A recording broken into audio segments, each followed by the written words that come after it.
네, 오늘 이제 둘째 주일입니다. 성경을 통하여서 인간의 원죄 가운데서 일어나는 죄의 열매를 살펴볼 텐데, 오늘은 복수심에 대해서 좀 살펴보려고 합니다. 오늘 본문에 아브넬과 요압이 등장하는데, 아브넬과 요압을 통해서 이들을 지배하고 있던 원죄에서 이들에게 맺게 한 복수심의 열매의 죄를 살펴볼 수가 있는데, 마태복음 5장 38절로 39절에서는 이렇게 말씀을 하지요. 또 눈은 눈으로 이는 이로 갚으라 하였다는 것을 너희가 들었으나 나는 너희에게 이르노니 악한 자를 대적하지 말라. 누구든지 내 오른편 뺨을 치거든 왼편도 돌려대며. 눈은 눈으로 이는 이로 갚지 말란 거지요. 오른쪽 뺨을 때리거든 왼편도 대주라는 말씀이에요. 한마디로 하면 이 복수심을 품지 말라는 거예요. 복수하지 말라. 한마디로 말하면 그 말씀이죠. 상대방을 향하여 품은 복수심은 죄라는 말이에요. 이 복수심. 마태복음 5장 43절로 44절에서 또 이렇게 말씀을 합니다. 또 내 이웃을 사랑하고 내 원수를 미워하라 하였다는 것을 너희가 들었으나 나는 너희에게 이르노니 너희 원수를 사랑하며 너희를 박해하는 자를 위하여 기도하라. 이웃을 사랑하고 원수를 미워하는 것은 지극히 정상적인 세상의 원칙이잖아요. 나를 좋아하면 나도 좋아할 수 있고, 나를 미워하면 나도 미워하게 되는 것. 지극히 사랑하면 사랑해주고 미워하면 미워해주고 세상의 원칙인데, 주님은 이 원칙에, 세상의 원칙에 위배되는 말씀을 하시죠. 원수를 사랑하고 박해하는 자를 위하여 기도하라라고 말씀을 하셨습니다. 복수심을 품지 말라는 거죠. 복수심은 죄다라고 성경은 우리에게 말씀하고 있습니다. 하나님의 기준에서 이 복수심은 죄란 것이죠. 하지만 이 원죄에 물든 인간은 그 마음에는 늘 복수심이 불타올라요. 늘 불타오르죠. 활활 불타오릅니다. 그래서 한 대 맞으면 두 대 갚아주고자 하는 마음이 올라오죠. 그리고 이 마음이 때로는 그대로 실행하게 하죠. 복수심이 올라와서 실제로 복수를 하게 합니다. 말로 이 복수를 행하게 하고, 또 물리력으로 복수를 행합니다. 복수를 해야 호흡을 할 수가 있어요. 이 원죄로 물들어 있는 우리 모든 인간은 그래요. 어떤 이 특별한 인간의 경우가 아니라 성경은 원죄로 물들어 있는 모든 인간의 보편적인 모습이, 자연스러운 모습이 복수하지 않으면 살아갈 수 없다라는 거예요. 그래서 이 죄가 끊임없이 우리의 탐욕을 채우잖아요. 탐욕을 채우지 않으면 죄로 물든 인간은 숨을 쉴 수가 없다니까요. 그러니까 숨을 쉬기 위해서 자연스럽게 들숨과 날숨을 반복하는 거예요. 복수심도 자연스럽게 들숨과 날숨을 쉬듯이 죄로 물든 인간에게는 이 복수심이 올라오고 또 복수가 이루어진다라는 것입니다. 오늘 성경에서 우리가 아브넬과 요압의 복수심을 볼 텐데, 이 아브넬과 요압의 품은 복수심, 그리고 그 복수를 실행하게 되는데, 이 이유가 성경은 이 말씀이에요. 이 복수심, 이들이 복수심을 품고 복수를 실행한 것이 무엇 때문이냐는 거예요. 어디에 기인했는가 했을 때에 성경은 아브넬과 요압의 이 죄로 물들어 있는 그 상태를 말씀하고 있는 것입니다. 인간의 죄악된 본성이란 것. 인간의 죄악된 본성은 우리 안에서 끊임없이 상대방을 향하여, 나에게 한 대 때린 이들을 향하여서 끊임없이 그 복수심을 품게 되는 거죠. 아브넬과 요압을 통해서 이 복수심이 이들뿐만 아니라 여전히 내 안에도 활개를 치고 있구나. 아브넬과 요압을 통해서 그러면 우리는 내 죄를 바라보는 거예요. 아브넬과 요압, 이 스토리가 구약에는 스토리, 내러티브가 재미가 있네 라고 아브넬과 요압이 마치 제3자처럼 이들의 이야기를 우리가 읽고 즐기는 게 아니에요. 여리고성의 아간도 마찬가지고 그 모든 이야기가 사실은 구약은 이 내러티브를 통해서, 신약은 실제로 그 원칙을 통해서 우리에게 우리의 죄성을 보여주는데, 이 구약은 이 내러티브, 스토리를 통해서 우리의 죄성을 보여주죠. 아브넬과 요압을 통해서 나의 죄를 바라보게 하신다. 그래서 내 마음이 참 이 죄로 물들어 있구나. 그래서 끊임없이 내 안에서 이런저런한 죄가 흘러나오고 있고, 이 복수심의 죄가 여전히 흘러나오고 있구나. 그 사실을 바라보게 되는 거죠. 성경을 통해서 이렇게 나를 바라봐야 되지, 성경을 가지고 마치 새로운 정보를 얻거나 성경의 스토리를 재밌는 얘기구나 라고 기억을 하거나, 성경의 이 스토리나 교리 원칙을 가지고 다른 이들을 비추는 것은 비성경적이다. 성경을 보는 가장 성경적인 방식은 성경을 통하여, 성경이라는 창문을 통하여 나를 바라보는 거예요. 나란 존재가 어떤 존재인가. 성경이란 창문을 통하여 하나님 어떤 분이신가를 바라보게 되고, 하나님의 거룩이죠. 하나님의 거룩의 기준 속에서 성경을 통하여 내가 그 거룩의 기준에 미치지 못하는 죄로 물들은 존재라는 사실을 끊임없이 성경을 읽고 묵상할 때 바라봐야 하는 거예요. 그게 바로 성경을 올바로 보는 방식이라는 것입니다. 오늘 본문에서 먼저 우리가 아브넬이 품은 복수심에 대해서 보겠는데, 이 아브넬은 이 사울의 군사령관이었습니다. 사울이 기본 전투에 전사를 하죠. 후에 아브넬이 사울의 아들 이스보셋을 데리고 이스라엘의 왕으로 삼아요. 유다의 왕은 다윗이시고요. 아브넬은 이스보셋의 신복이었는데, 군사령관으로 이스보셋의 신복이었는데 점차 아브넬의 세력이 강해져 갔습니다. 점차 강해져 갔고, 그런 가운데 어느 날 두 사람의 관계가 틀어지는 사건이 발생하게 됩니다. 이스보셋의 아버지 사울 왕의 첩이 리스바였는데, 이스보셋은 이 자기의 군사령관 신복 아브넬이 아버지 첩 리스바와 간음을 하였다고 의심해서 아브넬을 문책하는 사건이 발생을 해요. 이 부분에 대해서 많은 주석가들은 이렇게 봅니다.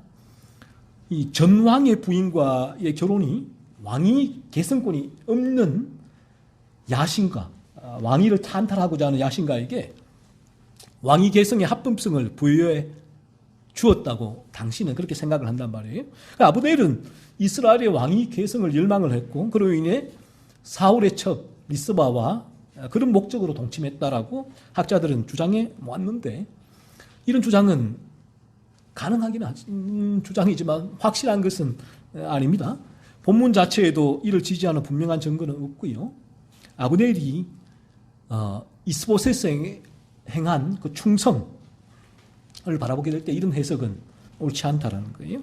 어떤 면에서는 사실이 아닌 소문 가지고 이스보셋이 아브넬을 문책한 거예요.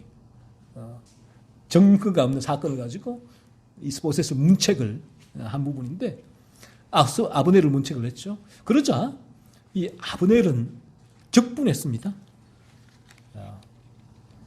물론 이 모함을 받으면 거듭난 사람이라도 억울한 마음과 분노가 죄의 유혹으로 올라오게 되죠. 모함을 받게 될 때. 하지만 이내 그러한 죄가 올라올 때 그러한 죄를 바라보고 죄와 분투하며 그 죄를 밀어내고 상대방을 향한 복수심에서가 아니라 미움을 죽인 상태였어요. 미움을 죽인 상태에서 일반 은총으로 할 수 있는 한도 내에서 내 자신의 무죄를 증명을 하지요. 그렇게 하면 돼요. 그래서 내가 만약에 복수심을 가지고 일을 하는 건 죄예요. 내가 모함을 받았는데 내가 모함을 한 그 사람을 향한 복수심을 가지고 복수의 행위로 내가 그 사람을 향해서 무언가를 행하게 되는 것은 죄란 말이에요. 하지만 그 사람이 나를 모함을 했을 때 끊임없이 내가 그 사람을 미워하는가를 점검을 해야 되고 나에게 되물어야 되고 내가 그 사람에 대한 미움이 아니고 복수심에서가 아니라 일반 은총 가운데 그 모함에 대해서 내가 입증할 수 있는 자료, 근거, 증거는 내밀고 제시할 수 있다 하면 돼요. 하지만 그래도 그렇게 했음에도 불구하고 그 부분이 증명이 안 되거나 상대방이 받아들이지 않는다면 우리는 어떻게 해야 될까요? 하나님의 주권 가운데서 이루어지는 일로 바라보면 돼요. 하나님께 맡기는 거예요. 이 일 시작도 하나님의 주권에 속한 일이고 이렇게 과정도 마찬가지, 결과도 마찬가지. 하지만 죄의 지배 가운데 있으면 죄의 지배 가운데 자연인은 이런 부분에 대한 원칙이 없어요. 이 부분이 몰려오게 될 때 자연인은 제가 설교 앞에서 말씀드렸다시피 자연인은 복수를 행해야지만 살 수가 있어요. 이 탐욕이 채워져야지만 살 수가 있다고요. 우리가 들숨과 날숨, 호흡을 하듯이 이러한 복수심을 품고 이 복수를 바라야지만 이 복수심을 뿜어내고 복수를 실행해야지만 자연인은 호흡이 돼요. 살 수가 있단 말이에요. 그래서 아브넬은 이스보셋의 문책으로 대단히 마음이 상하였고 분노를 했습니다. 8절에는 이렇게 기록되어 있죠. 아브넬이 이스보셋의 말을 매우 분하게 여기되 내가 유다의 계머리냐? 내가 오늘 당신의 아버지 사울의 집과 그의 형제와 그의 친구에게 은혜를 베풀어 당신을 다윗의 손에 내주지 아니하였거늘 당신이 오늘 이 여인에게 관한 허물을 내게 돌리는도다. 이 아브넬이 이렇게 얘기를 합니다. 내가 사울의 아들 당신 이스보셋에게 은혜를 베풀지 않았는가? 내가 당신을 데리고 이스라엘의 왕으로 삼지 않았다면 당신은 다윗의 손에 죽었을 거야. 유다 왕 다윗의 손에. 내가 당신을 데리고 지금 이 이스라엘의 왕으로 삼아서 여기까지 다윗과 지금 전투를 벌이며 이렇게 당신에게 이런 모욕을 줄 수 있는가라는 거예요. 은혜를 원수로 갚는다라고 분노를 하죠. 그래서 우리가 늘 가장 섭섭한 부분이 이거잖아요. 은혜를 원수로 갚는다. 이게 국룰이잖아요. 아, 저 사람은 은혜를 원수로 갚네. 여기 복수심이, 미움이 올라오고 복수심이 올라오고 있잖아요. 그래서 내가 베푼 은혜를 내가 그 부분에 대한 보상을 원한다면 그 부분도 또한 나의 탐욕이에요. 내가 그분에게 어떤 은혜를 베풀었으면 그걸로 끝이에요. 그걸로. 그 부분이 그 사람과의 관계에 있어서 나에게 계속 영향을 미치게 한다면 그 부분도 나의 탐욕이지요. 그래서 우리가 어떤 관계, 부부 관계, 부모와 자식 간의 관계, 다들 친구와의 관계에서 내가 네게 베푼 은혜가 얼마나 많은데 이 부분들이 여러분의 마음을 계속 가지고 있다면 그것은 늘 미움과 복수의 불씨가 돼요. 그 부분이. 이게 우리 죄성이란 말이에요. 탐욕이란 말이에요. 내가 너에게 이만큼 해줬는데 반대로 돌이켜보면 그 사람은 또 나에게 그렇게 얘기한다니까. 똑같잖아요. 이스보셋은 아브넬을 또 어떻게 생각했을까요? 내가 너를 군대 장관을 세워서 이만한 지위를 줬는데 은혜를 베풀었는데 이렇게 생각하지 않겠어요? 그래서 내가 어떤 이에게 동정을 베풀고 선을 베풀고 그의 아픈 마음을 위로해주고 내가 할 수만을 했다면 그건 내가 베푼 은혜가 아니에요. 그걸로 끝이에요. 왜? 내 안에 일어나는 거듭남의 열매에서 이루어진 일이니까 그 부분을 가지고 계속 내 마음에 내가 얼마나 너를 위해 희생했고 헌신했는데 은혜를 원수로 갚느냐 라는 자체가 이미 어떤 면에서 우리의 죄악의 탐욕의 발로죠. 이런 생각 자체가. 그래서 어떤 면에서 우리에게 이 그리스도의 생명이 들어오게 되어지면 이 부분에 대해서 참 좀 담담해져요. 담담. 이렇게 예전에는 그리스도의 생명이 들어오지 않았을 때 죄가 지배할 때는 늘 이 부분이 나를 붙들어요. 내가 얼마나 많은 은혜를 베풀었는데 내가 네한테 해준 게 얼마나 많은데 늘 이 부분이 늘 나를 붙들어요. 여기에서 이제 나의 고통이 시작되고 상대방의 고통이 시작되고 미움과 분노의 많은 불쏘시개 중에 하나가 되는 것이죠. 그 순간부터 이제 아브넬의 마음에 이스보셋을 향한 복수심이 불타올랐습니다. 막 복수심이 올라오기 시작하는데 막 불타오르는 거예요. 9절과 10절에 보시면 아브넬이 분노하고 복수심에 불타서 이렇게 말합니다. 여호와께서 다윗에게 맹세하신 대로 내가 이루게 하지 아니하면 하나님이 아브넬에게 벌 위에 벌을 내리심이 마땅하니라. 그 맹세는 곧 이 나라를 사울의 집에서 다윗에게 옮겨서 그의 왕위를 단에서 브엘세바까지 이스라엘과 유다에 세우리라 하신 것입니다. 무슨 말이에요? 아브넬이 내가 너를 이스보셋 왕으로 삼았는데 내가 맹세한다. 그 옛날 하나님의 그 예언대로 말씀하신 대로 너의 집을 다 패가 망신케 해서 다윗에게로 다 넘겨버리겠다. 내가 맹세한다. 나를 통해서 그렇게 할 것이다. 라고 아브넬이 어떤 면에서 무시무시한 말이죠. 이런 복수심이죠. 이 독한 복수심이 올라오고 이스보셋을 향한 저주, 복수를 향한 맹세 다짐을 하는 거예요. 너 벌을 받아야 돼. 내가 너에게 벌을 주는 통로가 되겠다. 라고 외쳤습니다. 그 복수심이죠. 그 복수심이 물떠올라서 이 아브넬 본인은 이 복수심이 죄란 사실을 몰라요. 너무나 자연스러운 원죄가 맺는 열매이니까 자연스럽게 들숨과 날숨을 반복하는 그 상태일 뿐이에요. 전혀 몰라요. 그러니까 아브넬에게는 복수심이 올라올 때에 이 부분을 제어할 수 있는 어떤 장치가 없어요. 불이 그냥 기름을 계속 끼얹어요. 또 생각하고. 이제 그 말 뒤에는 또 이전에 이스보셋이 내게 무슨 말을 했더라. 좋은 관계였을 때에 했던 그 섭섭한 말들까지도 아브넬이 막 길어 올립니다. 그 우물에서. 기름을 막 끼얹어요. 그 불이 활로 타올라요. 그 전까지 그렇게 좋던 관계예요. 아브넬과 이스보셋이 얼마나 좋은 관계였습니까? 서로 공생과 기생을 하잖아요. 내가 너를 왕을 삼아주고 너를 군대장을 삼아주고 서로 껴안고 충성하고 서로 하는 관계였는데 그 말 한마디로 이 관계가 틀어지면서 아브넬 보세요. 이 복수심 얼마나 무시무시합니까? 이 복수심의 불이 꺼지질 않아요.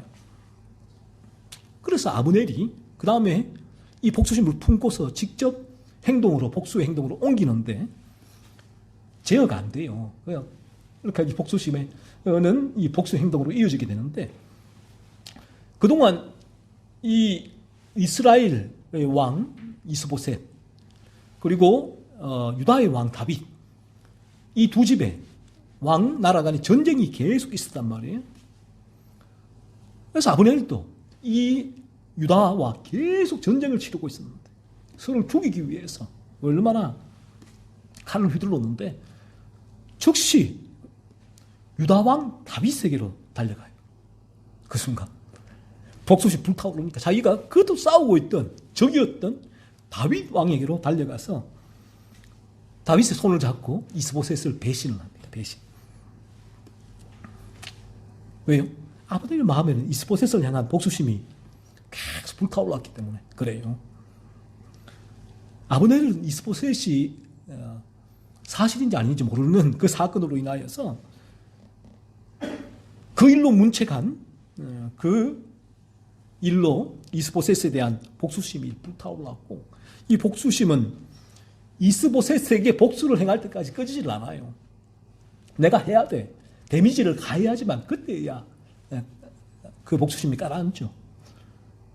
그 사람이 데미지를 넘어서 아예 그 사람의 존재를 세상에서 지워버리면 훨씬 더 그 탐욕이 충족되어지죠. 이 아브넬의 마음에 왜 올라온 이 복수심이 사라지지 않을까 하는 거예요. 아브넬은 왜 이스보셋에게 이토록 이런 복수를 실행해야 했을까 하는 거예요. 죄악된 인간의 본성에서는 제가 말씀드렸잖아요. 끊임없이 복수심이 올라오게 되고 계속 올라오게 되죠. 계속 올라오게 돼요. 지난 한 주간 여러분의 마음에 얼마나 많은 복수심이 올라왔습니까? 저도 마찬가지고요. 얼마나 많은 복수심이 올라와요. 그리고 중요한 부분은 이 복수심이 올라올 때에 우리 모든 인간들, 죄에 물들어 있는 인간은 이 복수심을 처리할 수 있는 능력이 없어요. 죄가 지배하고 있는 상태이기 때문에. 그래서 복수심이 올라올 때 나에게 상처를 준 그 사람에게 복수를 가하게 되시오. 자연스러운 모습이에요. 오늘날 저마다 다들 이 복수의 칼날을 열심히 갈고 있죠. 갈고 기회가 오면 휘두르고 있죠.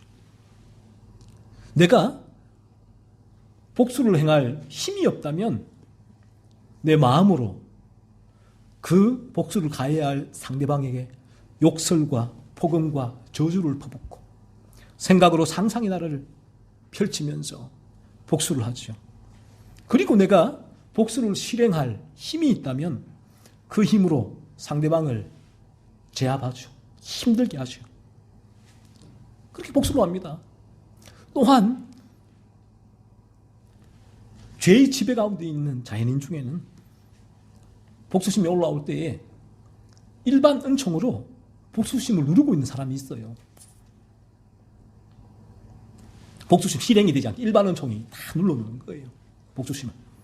그래서 내 안에 그 사람을 향한 복수심이 막 불타오르는데 일반 은총으로 눌러놓고 상대방에게는 환하게 웃으면서 사랑합니다라고 알아주는 또 사랑의 행위, 세족식 발로 씻어주고 하는 사람도 있어요.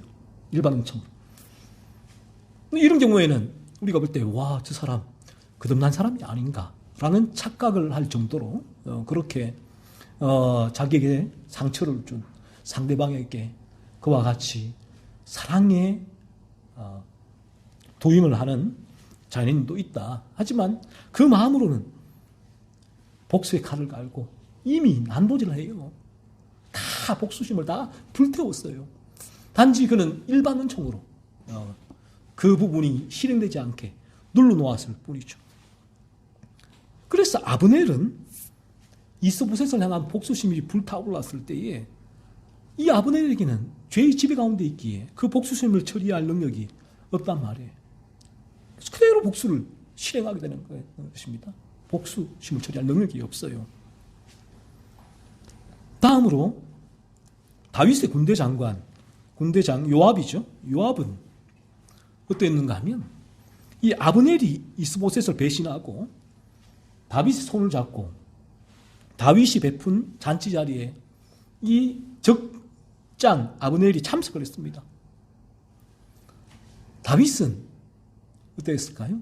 다윗은 어떤 아브넬을 향한 어떤 이용하기 위한 목적이 아니었어요. 다윗의 안에 있는 그 생명이 어느 누구도 오면 받아주는 게 환영한 웰컴이에요. 큰 문제가 되지 않아요. 그때 요압은 전쟁터에 나가 있었는데 아브넬이 그 잔치에 참석하고 떠났습니다. 그럼 곧바로 요압이 이제 전쟁터에 돌아와서 이 소식을 듣게 되지요. 그리고 곧 가고 있는 아브넬을 사람들을 시켜서 다시 불러오게 합니다. 데리고 옵니다.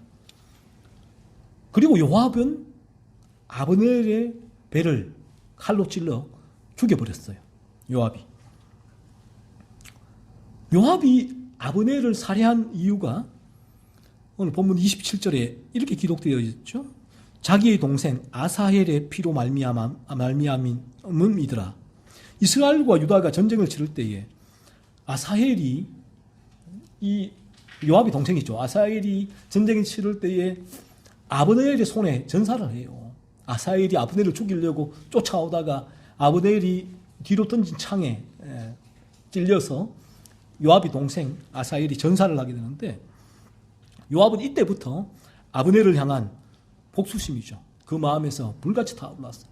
내 동생 아사헬을 죽인 원수 아브넬, 늘 그 각인, 그 마음에 불타올랐던 거죠. 꺼지질 않아요, 이 불이 요압의 마음에. 그래서 요압은 기회가 오면 아브넬에게 복수를 하려고 했는데 마침 그 기회가 온 거죠. 그래서 급히 아브넬을 불러와서 본인이 칼로 복수를 실행했던 것입니다. 요압의 마음에도 아브넬을 향한 복수심의 불이 꺼지지 않았던 이유가 바로 성경은 인간의 죄성 때문이라고 말씀을 해요. 이게 원죄로 물든 인간의 자연스러운 모습이라는 것이죠.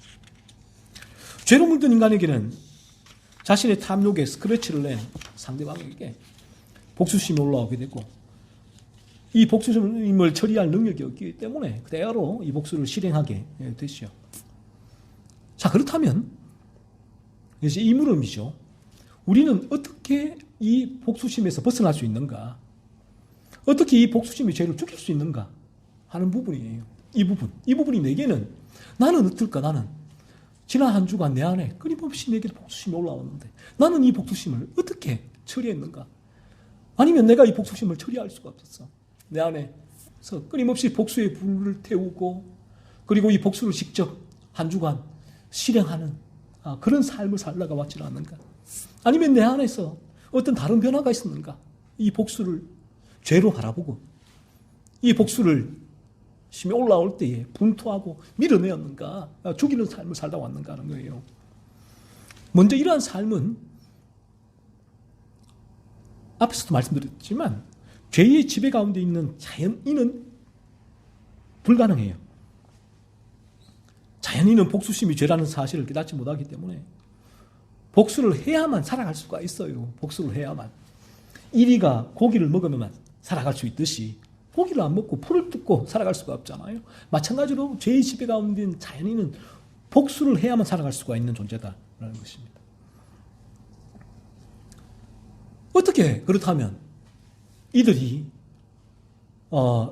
이 복수의 죄를 범하지 않을까 했을 때에 먼저 그 첫걸음이 뭔가 하면 이 복수심이 죄구나라는 사실이 깨달아져야 하는 거예요. 이 첫걸음이에요. 첫걸음.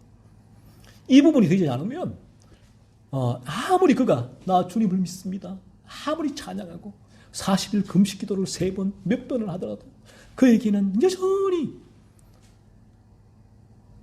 예배는 뜨겁게 드리는데 그 안에는 사람을 향한 조금만 자기에 거슬리는 사람이 있으면 복수의 칼날을 휘두르는 아브넬, 요압과 같은 존재가 돼요. 그래서 먼저 이 부분이 내 안에 일어나는 복수심이 죄구나 라는 사실이 깨달아질 수 있는 은혜를 이 시간 성령께서 여러분에게 주기를 원합니다. 이 자리에 나온 우리 모든 지체가 지난 한 주간도 내 안에서 일어난 이 복수심, 누군가를 향한 복수심, 하나님의 거룩의 기준, 하나님은 죄라고 말씀하시구나. 그 사실을 여러분이 인지해야 돼요. 이 복수심이 죄구나. 그리고 여러분을 돌이켜봐야 돼요. 이 복수심의 프리즘을 가지고 한 주간 또 다음 한 주간 내 삶을 계속 비추는 거예요. 이런 죄가 일어나게 될 때 나의 고백은 아, 하나님 앞에 내가 죄를 범했구나. 내가 이 죄를 범했구나. 라는 그 고백, 그 죄에 대한 깨달음이 이 시간 성령께서 여러분의 마음에 일으켜 주시기를 소원합니다. 그래서 아, 복수심이 죄구나. 내 복수심이 올라올 때 아, 이 부분이 지난 주일 죄라고 했는데 내가 안에 이 죄가 일어나고 있구나 라는 부분이 깨달아질 때에 하나님의 큰 은혜가 임한 것이고, 이 부분이 깨달아질 때에 비로소 십자가에 나를 그러한 죄에서 건지시기 위하여 생명 내어주신 그리스도 예수께 비로소 그 길, 가는 길에 들어와서 한 걸음 한 걸음 이제 떼게 되는 그 일이 일어나게 되는 거예요. 그렇지 않으면 이 부분을 통해서 나의 죄를, 이 죄를 바라보지 못하면 절대로 그리스도의 십자가로 나갈 수 없는 존재가 우리 자연인이다. 우리 모든 인간이다. 것입니다. 따라서 우리 모든 인간이 먼저 들어야 하는 진리가 뭔가? 하나님의 거룩이에요. 하나님의 거룩이 뭐냐? 거룩이 아닌 것은 죄잖아요. 이 기준이란 말이에요. 죄의 기준이야. 하나님의 거룩이라는 부분은 하나님께서 이 거룩의 기준을 통하여 죄를 보여주시니까 하나님의 거룩의 기준을 내가 바라보게 됐고, 그 부분을, 거룩의 기준을 듣게 될 때에 비로소 아, 이 부분이 죄구나라는 사실을 알게 된다는 거예요. 이제껏 저희가 죄에 대한 기준은 철저하게 우리 자연인은 외적인 부분이잖아요. 외적으로. 모든 게 외적인 거예요. 내가 여기 튀어나가면 아, 이거 죄야. 내가 누구를 쥐어박으면 아, 이거 죄야. 내가 누구 것을 훔치면 아, 이걸 죄야 라고 하잖아요. 하지만 진리가 들어오게 되어지면, 하나님의 거룩의 기준이 들어오게 되어지면 그 부분은 또 물론 이 죄지만 그 전에 내가 외적으로 그러한 행위를 하지 않았을지라도 내 마음에서 그러한 미움이 올라오고 욕이 올라오고 저주가 올라오고 분노가 올라오고 복수가 올라오고 한 대 쥐어받고자 하는 마음이 올라오고 와, 저거 내 가지고 싶다. 가지고 올까라는 생각, 그 마음이 올라올 때 성경은 우리가 죄를 범했다, 죄의 열매를 맺었다라고 말씀을 하세요. 그래서 바리새인과 서기관들은 철저하게 외적으로 본인들은 얘기를 했잖아요. 나 도둑질 한 적이 없어. 나 간음한 적 없어. 나 모든 걸 완벽하게 지켰어. 그러자 주님께서 뭐라고 하셨나요? 네 마음으로부터 죄는 올라온다 라고 하고 그 마음, 성경이 하나님 거룩의 기준이죠. 그걸 비춰주신 거예요. 그래서 이 시간도 우리가 여기 나온 우리 모든 지체들이 죄란 무엇인가, 하나님의 거룩의 기준에서 성경이 말하는 죄를 듣지 않는다면, 이 죄의 기준을 배우지 않는다면, 가르침 받지 않는다면 절대로 죄가 각성되어지는 일이 일어날 수가 없죠. 성령께서 여러분이 죄에 대한 기준, 죄란 무엇인가를 진리를 통하여서 듣게 될 때, 성령이 역사하게 될 때 비로소 우리는 아, 내가 이 복수, 죄인데 라는 그 인식이 일어나게 돼요. 그래서 한 주간에도 이전에는 내 안에 이런 마음이 일어날 때 어떤 부분인가 하면 성령이 하나님의 거룩의 기준으로 아, 이거 죄인데라는 사실을 내가 알지 못하고, 또 성령이 그 부분을 듣지 못했기 때문에 성령의 역사가 없는 상태, 자신의 지배 가운데서는 누군가 나에게 악한 행동을 했을 때에, 상처를 줬을 때에 내가 그를 향한 복수심이 올라오게 될 때 이거는 당연한 거야. 당연한 거야. 정당화, 합리화, 당연한 일로 받아들이게 돼요. 모든 문제는 누구에게 있어요? 저 사람에게 있는, 저 사람에게 있기 때문에 내가 이 복수를, 문제가 있는 저 사람의 암덩어리를 내가 잘라낼 거야. 복수를 실행하게 되는 것이죠. 하지만 이 죄의 기준을 진리를 통하여 들을 때에 계속 듣고, 그때 성령이 역사할 때에 비로소 이제 우리는 내 안에 뭔가 문제가 있구나. 내 안에 올라오는 이 복수심. 이게 죄구나. 라는 사실이 깨달아지게 돼요. 그래서 그 부분이 깨달아지는 상태가 죄를 각성한 상태거든요. 이게 죄구나. 깨달아질 때. 그 부분이 인정이 되고 깨달아지고 하나님 앞에 고백할 수 있게 되죠. 복수심의 죄를 고백하게 되는데, 그래서 이 사람은 이 죄를 각성하게 되어지면 이 복수심이 올라오게 될 때, 또 더 나아가 복수심이 올라와서 열매가 일반 은총이죠. 일반 은총을 언제 깨고 나오느냐 하면, 그래서 세상에서는, 기준에서는 복수심이 올라와서 일반 은총을 깨고 나갈 때 죄라고 해요. 하지만 성경은 일반 은총을 깨고 나가지 않을 때도 죄. 이미 우리가 죄를 범했다. 그 죄를 범했다라고 말씀하고 있는데, 이 부분이 복수심이 막 커지다 보면 일반 은총을 뚫고 나가거든요. 그러면 이제 복수를 실행하게 되죠. 복수심을 품었던 것이. 죄를 각성한 사람은 그 후에 이제 이런 마음이 들어요. 이 죄를 짓고 싶지 않은 마음이 든단 말이에요. 이 죄를. 복수심이 올라올 때, 이 죄인데, 하나님 앞에 죄인데, 너는 이 죄를 짓고 싶지 않은데 나는. 그래서 이 죄는 하나님 앞에 회개하지만. 그런데도 여전히 이 죄가 자신 안에 활개를 치고 있단 말이에요. 죄가 지배하니까. 죄를 바라보고 이 죄에서 벗어나고 싶은데, 짓고 싶지 않은데. 그래서 괴로움이 임하게 되는 거예요. 이 사람에게는. 여전히 죄의 지배 가운데 복수심의 죄를 범하는 것이죠. 죄는 바라보고 벗어나고 싶은데 죄가 지배하고 있으니까 또 복수심 올라오는 거예요. 이게 얼마나 힘들겠어요. 얼마나 고통스럽겠어요. 이 고통에서 벗어나고 싶은데 계속 끌려가니까. 계속 거기로. 죄가 계속 끌어다 놓으니까 이보다 고통스러운 일이 어디 있겠는가 하는 거예요. 하지만 이 사람에게 조금의 변화가 있는 부분이 뭔가 하면, 이처럼 자신이 죄를 바라보기 때문에 이 복수심이 올라올 때에, 어떤 실행을 했을 때에 이거 죄야. 하나님 죄라고 했는데 하나님 용서해 주옵소서.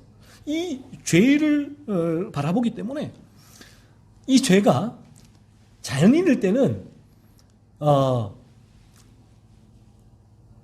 그 죄에 대한 감각이 없어서 일반 은총을 무너뜨리고 막 이제 행해집니다. 그냥 사소한 일반 은총도 없어요. 양심이나 또 어떤 여러 가지 많은 이성이나라는 그런 일반 은총이 거의 작동을 못하죠. 그런데 이 죄를 각성한 이들은 죄를 바라보기 때문에 이 죄에서 벗어나고 싶은 마음이 있기 때문에 일반 은총이 작동을 좀 강하게 해요. 그래서 마음은 완전히 복수심의 죄가 덜 끓는데, 드러나는 것은 일반 은총으로는 이 부분이 강하게 드러나지 않고 일반은 막아줘서 좀 약하게, 이전과는 좀 다르게 제어가 되죠. 그래서 이전에 자연인일 때와 죄각성의 단계에서 내가 복수심을 행할 때의 강도는 조금 차이가 나게 된다는 거예요. 왜냐하면 자연인일 때는 이 기관차가 브레이크가 없단 말이에요. 브레이크가 없으니까 그냥 달려가게 되지만, 죄를 각성한 상태는 죄를 바라보는 어느 정도의 브레이크가 작동을 해요. 멈추지는 않는데 어느 정도 작동을 한단 말이에요. 이게 일반 은총이 작동을, 죄를 바라보니까 이 죄를 이길 수 있는 근원적인 힘은 없어요. 그러니까 여기서 벗어나고 싶고 짓고 싶지 않고, 썩어가 일반 은총이 작동을 하니까 약간의 브레이크가 제어를 해주죠. 그러니까 자연인의 상태보다는 이 복수심이 올라오지만 드러나면은 좀 제어가 된 상태로 드러날 수가 있다는 거죠. 그러므로 이들도, 죄각성에 있는 분들도 죄에 대한 진리를 부지런히 들어야 돼요. 이들은 깨어난 죄에 대한 감각이, 죄에 대한 진리를 들을 때 자신의 존재가 완전히 죄로 물들어 있는 상태라는 사실을 이 절감하는 정도로 나가야 돼요. 내가 완전히 죄로 물들어 있구나. 나는 이 죄로 물들어 있어서 여기서 벗어날 수가 없구나라는 절망감까지 나가는 거죠. 절망감까지. 그럴 때 나는가 이 죄에서 나는 벗어날 수 없는 존재구나 라는 절망감이 이분에게 한 줄기 희망을 줍니다. 내가 이 죄에서 벗어날 수 없는 존재구나 라는 사실이 확연히 깨달아질 때 비로소 이 사람의 눈은 그리스도께로 향하게 돼요. 주님만이 나를 여기서 건질 수가 있구나. 벗어나게 할 수 있구나. 그래서 그리스도를 붙들게 되는 것이죠. 그리고 세 번째로 이러한 죄를 멈출 수 있는 사람은 누군가 있을 때 거듭난 사람이에요. 거듭날 때 이 복수심의 기관차를 멈춰 세울 수가 있습니다. 제동할 수가 있어요. 가긴 가죠. 이렇게 올라오죠. 거듭나더라도 복수심이 올라오게 되고. 이 죄의 유혹이란 말이에요. 올라오게 돼요. 이 죄의 유혹 때문에 힘든 거예요. 이런 마음도 가지고 싶지 않은데 올라오는 걸 어떻게 이 부분이 너무너무 힘든 거예요. 하지만 내 안에 있는 그리스도의 생명이 이 죄를 바라보게 하고 이 죄와 분투하게 하는 과정. 이 브레이크를 당기는 과정이죠.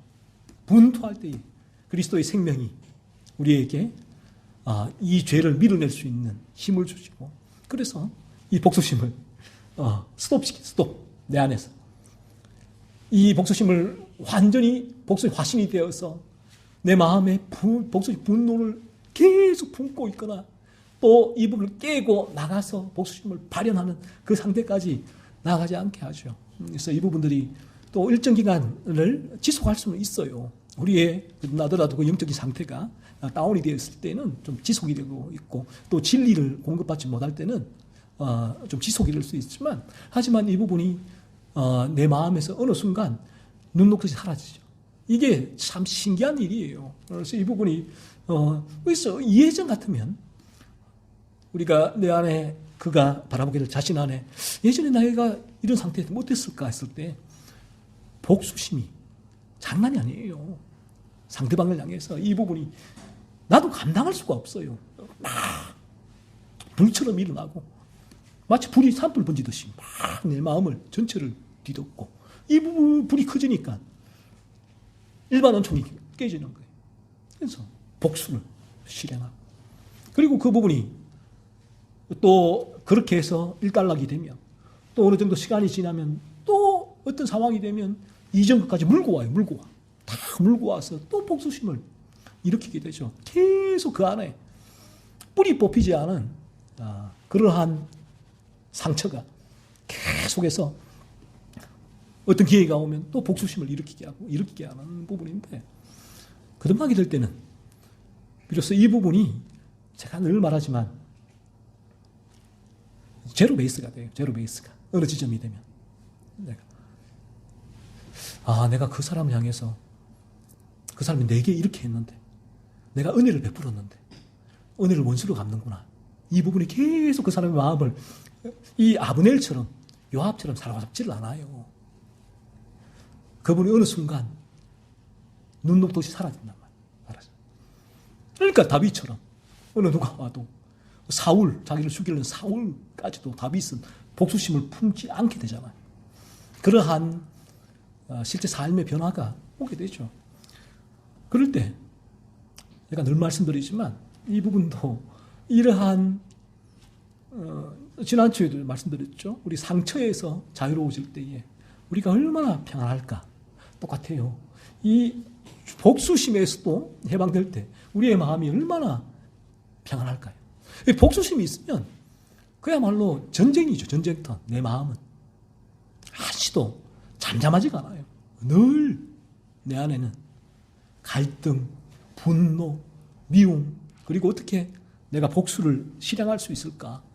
이 아브넬처럼 그렇게 머리를 쓰는 거예요. 아브넬이. 그래. 다윗과 손을 잡아서 이스보셋 저놈을 내가 혼란에 쳐야겠다. 저놈의 나라를 무너뜨려야겠다. 저놈을 죽여야겠다. 요압처럼 늘 담아두고 있다가 저놈을 기회가 되면 내 칼로 찔러 죽일 거야. 구체적으로 계획을 실행하게 되죠. 그래서 이 자연인, 제일 우리가 모든 인간이죠. 인간은 본능적으로 탑을 해요. 이러한 계획을 세우는데 본능적으로 이 계획들이 떠오르는 거 어떻게? 연구를 하지 않아도 막 떠올라요. 다른 사람들을 괴롭게 할 수 있는, 힘들게 할 수 있는, 복수할 수 있는 계획들이 또 와요. 그런데 우리가 예수의 생명이 들어오게 되면, 거듭나게 되어지면 죄의 유혹으로 복수심이 올라오는데 이 부분들이, 그런 계획들이 잘 안 떠올라. 못 떠올라요. 이게 뭐가 와야 하지. 떠올라야지. 뭐가 생각이 나야지. 그걸로 실행할 텐데 나오질 않아요. 왜 그런지 알아세요? 이리처럼 물들을 이빨이 없으니까, 발톱이 없으니까, 양이니까 어디 물을 뜯으려고 해도 풀밖에 못 뜯어요. 그래서 그런 거예요. 그러니까 그 사람에게는 상대방이 아무리 어떤 부분들을 이제 그렇게 상처를 주고 아프게 해도 크게 그 부분에 있어서 내게 문제가 되질 않아요. 그 부분. 죄의 유혹은 오지만 분투하고 싸우고 밀어내는, 그래서 그 사람의 마음에는 평안이 오게 되죠. 그래서 유아는 또 별개로 이제 이 부분이 제가 늘 말씀드리지만, 내 안에 있는 죄, 복수심으로 어떤 이 일반 은총으로 해야 될 문제는 있어요. 어떤 부분에 있어서 일반 은총에 문제가 생겼을 때에 일반 은총을 가지고 대화하고 해결해야 될 부분이 있어요. 이 부분은 분명히 해야 될 부분이 있는데, 하지만 이 부분이 내가 복수심으로 이 부분을 실행하는 것은 그 또한 죄란 거예요. 내 안에 있는 죄를 바라보고 그 죄를 죽여나가면서, 그와는 별개로 나의 복수심이 아니라 일반 은총 가운데 이러한 부분들을 바로잡아 나갈 필요는 있다라는 부분이, 우리가 아브넬과 요압을 통해서 죄의 지배 가운데 있는 자에게서 일어나는 복수심의 열매를 살펴봤는데, 우리 동일합니다. 이 창문을 통해서 저와 여러분의 마음을 살펴봐야 돼요. 끊임없이 내 안에 일어나는 복수심을 계속 이 죄를 잡아내야 돼요. 복수하고자 하는 죄악된 마음이 우리에게 올라와서 우리를 붙들고 지속적으로 내 마음에 그 복수의 불을 지피는 이유가 뭔가 했을 때에, 성경은 아브넬과 요압을 통해서 우리 마음이 죄로 물들어 있기 때문이다 라고 말씀합니다. 내 안에 있는 죄, 내가 얼마나 죄악된 존재인가를 바라보란 말이에요. 그렇게 바라보게 될 때, 이 시간 성령께서 여러분이 그렇게 바라보고자 애를 쓰고 이 진리를 들으면서, 그래, 그렇구나, 그래, 내가 그런 존재란 말인가 라는 그런 말씀으로 자신을 바라보게 될 때 성령이 역사를 하세요. 그렇게 역사를 하시면 이 죄가 깨달아진다는 거예요. 깨달았어요. 죄가 하나님의 거룩의 기준에서 이 하나님 말씀하신 죄를 비로소 내가 이런 죄를 지금 범하고 있구나 라는 부분들이 깨달아지고, 나 이런 죄를 범하고 싶지 않아요 라는 마음이 들어요. 복수심이 올라올 때 나 복수심을 품고 싶지 않아요 라는 마음이 비로소 올라오게 돼요. 이 부분 하나님의 은혜란 말이에요.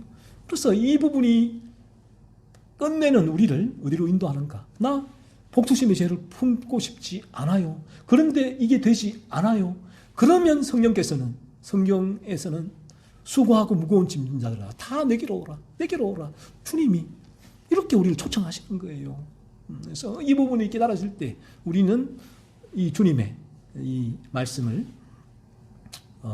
붙들게 되고, 주님의 초청장을 받게 되고, 그리스도께 나아가게 되고, 그리스도를 붙들게 될 때 그야말로 뭐라고 할까요? 이 부분이 정말 놀라운, 이게 변화잖아요. 이게 놀라운 변화예요. 우리가 이 어떤 어느 순간 천사의 날개가 달리고 천사처럼 우리의 모습이 화하는 게 바뀌는 게, 그게 놀라운 것이 아니라, 정말 놀라운 것은 우리 삶에 이 죄가 보여주고 이 죄가 분투하고 이 죄가 내 안에서 밀어내는, 죽어지는 그러한 삶이 이루어진다는 것 자체가 정말 놀라운 변화이죠. 그래서 다음 한 주간도 여러분이 끊임없이 여러분 안에 일어나는 복수심의 죄를 살펴보십시오. 그리고 내가 죄로 물들어 있기 때문이다 라는 사실을 인정하십시오. 인정하시고, 나 이런 죄를, 내가 복수심을 품고 싶지 않아요. 누가 나를 괴롭힐 때, 누가 나를 욕할 때, 나 거기에 똑같이 맞대응하고 싶지 않아요. 나를 어떻게 하면 좋습니까? 저를 이러한 죄에서 건져주세요. 그렇게 한 주간 기도하세요. 그럼 성령이 역사하실 때 여러분을 죄를 깨닫게 하시고 죄를 바라보게 하시고 그리스도 예수께로 성령께서 여러분을 인도해 주시는 은혜가 임할 것입니다.